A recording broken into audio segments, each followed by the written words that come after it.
Ayan, gisa-gisang sardinas lang po tayo mga kaibigan. Pangmasang ulam.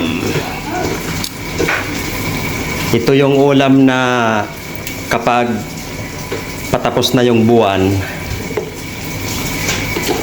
katapusan na ng petsa ng buwan, ito na yung niloloto natin, sardinas. At mag-aantay naman tayo ng ating sahod.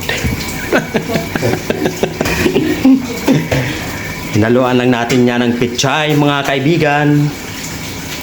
Siyempre meron yang itlog. Ayan. Ooh. Yummy yummy. Napakasustansya ng ating ulam ngayon.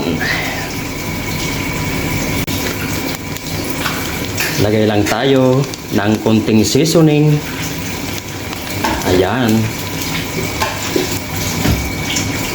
Tapos haluin na natin yan ng dahan-dahan.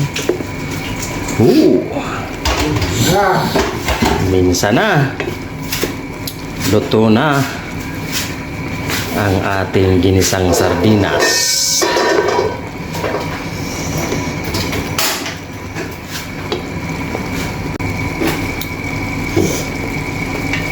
I-ready na ang kanin mga kaibigan. Habang mainit pa ang ating ulam. Ayan. Papatayin na natin yung apoy at kakain na po tayo mga katiyoy friend. Thanks for watching.